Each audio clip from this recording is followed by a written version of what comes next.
I mean, why would Angel Reese want Caitlin Clark in this new league? If Caitlin Clark is there, the spotlight of Angel Reese, it becomes a shadow. After Caitlin Clark secured that incredible deal with the newbie league, which was stumbling its way into women's basketball and, to be honest, might as well have written the book on cluelessness, Angel Reese went crazy.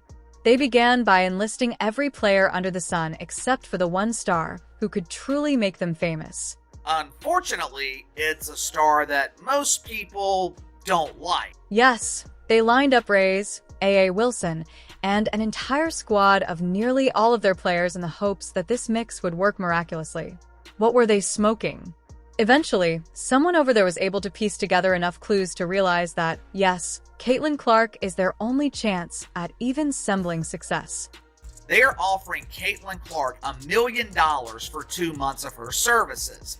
$1 million to carry a new basketball league from January to March. Reese is left watching the true superstar walk away with the award while they toss bags of cash at her. She is virtually giddy since Unrivaled has finally understood that they are nothing more than a desperate circus that burns money without Clark.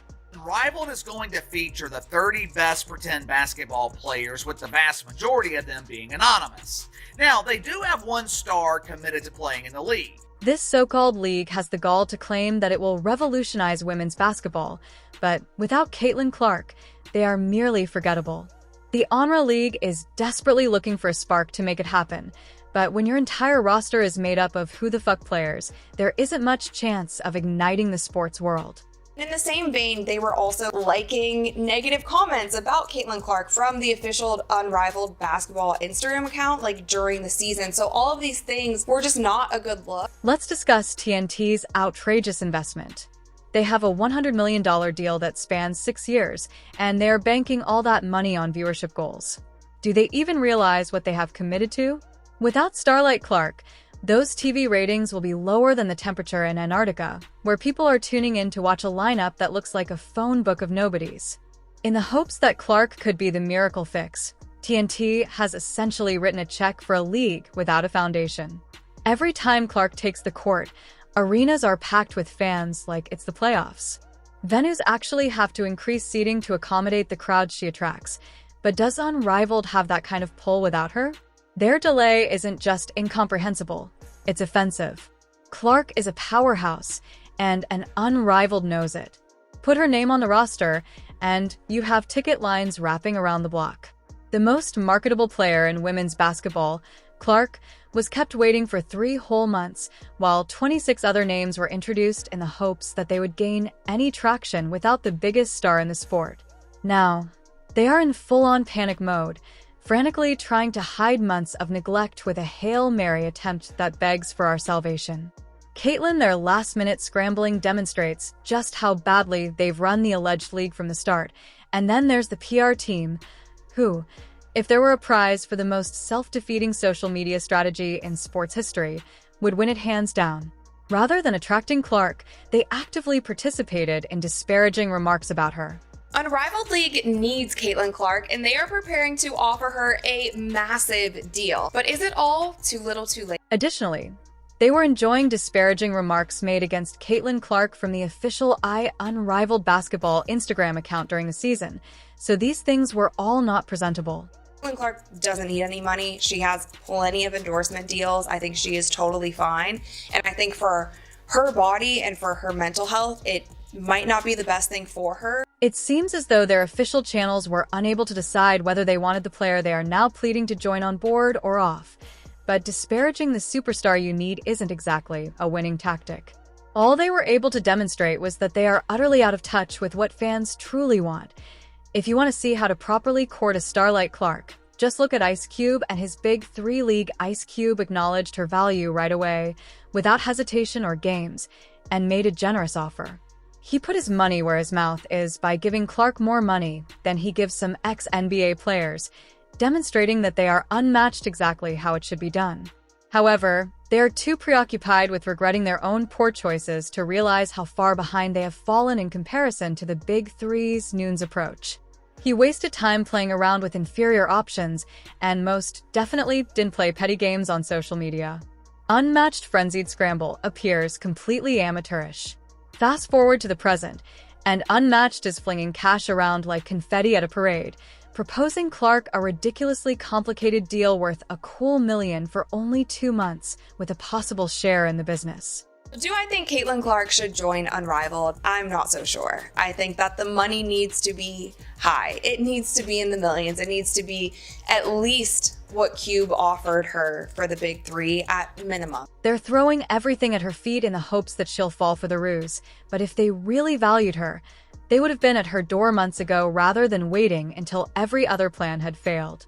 This last-minute cash grab is more about hiding their epic blunder than it is about acknowledging Clark's talent. I thought WNBA players didn't like Caitlin Clark. However, even with a ton of money on the table, Clark has every reason to avoid Unrivaled because it is a league without a strong foundation, no track record, and, to be honest, no idea. Signing with them runs the risk of bringing her name down to their level as a shaky startup with zero credibility. She has a reputation to maintain, and attaching herself to this train wreck is a risk she doesn't need. If anything, the real question here isn't whether Clark should accept the offer, but rather whether Unrivaled deserves her at all. So Angel Reese is playing in this league. Dejanay Carrington is playing in this league. Obviously, I feel like that's the biggest name where there is some sort of tension. Whether there's tension between Caitlin and Dejanay, we don't know, but there is still that narrative. Now, let's just pause to enjoy the absolute comedy that is Angel Reese's response to Caitlin Clark's glitzy, record-breaking agreement. I mean, what a meltdown. Reese is constantly venting her financial frustrations about her meager $75,000 WNBA salary.